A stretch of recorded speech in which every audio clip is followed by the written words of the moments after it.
Deməli, hədisi rəvayət edən sahabə Əbu Zər radiyallahu anhudur.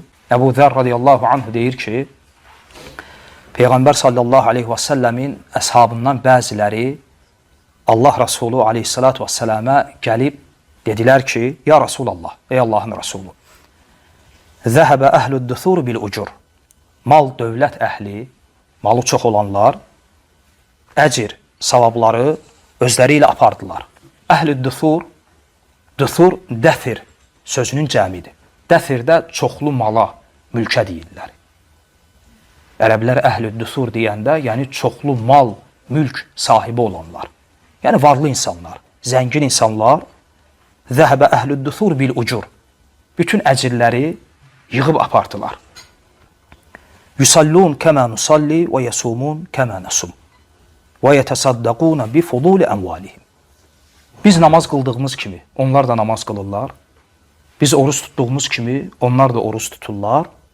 Lakin mallarından da sədəqə verirlər. Yəni bizdən fərqli olaraq mallarının artığını da Allah üçün xərcləyirlər. Və Peyğəmbər sallallahu aleyhi və səlləm buyurur ki, "Əvəleysə qəd cəalallahu ləkum mə təsaddaqun və ya mə təsaddaqun."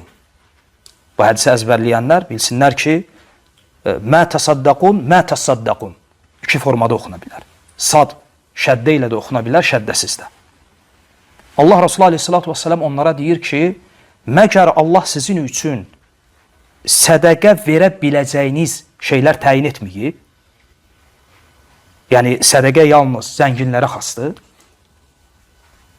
İnnə bi kulli təsbihatin sadaqa və kulli təkbiratin sadaqa və kulli təhmidətin sadaqa və kulli təhlilətin sadaqa. Hər təkbir, təhlil, hər təhmid, hər təsbih sədəqədir. Və əmrun bi ma'ruf sadaqa və nəhyun anil munkar sadaqa.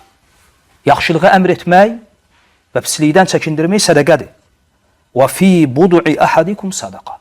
Və sizdən birinin öz yoldaşı ilə yaxınlığı sədəqədir. Qalu, sahabələr dedilər ki, ya Rasulallah, əyəti əhəduna şəhvətəhu və yəkunu ləhu fiyhə əcr. Yəni bizdən biri öz yoldaşı ilə yaxınlıq edə və buna görə əcr qazana. Qal, Allah Resulü aleyhissalatu vesselam dedi ki, Ərəeytum ləv vədəəhə fil haram əkənə aleyhi vizir. Məgər o, bunu haram yolla etsəydi, günah qazanmayacaqdı. Fəkəzəlikə izə vədəəhə fil halam kənə ləhu əcr. Və eləcə də bunu halal yolla edirsə, deməli buna görə savab qazanır. Rəvahu Muslim. Hədisi İmam Muslim rəvayət edir.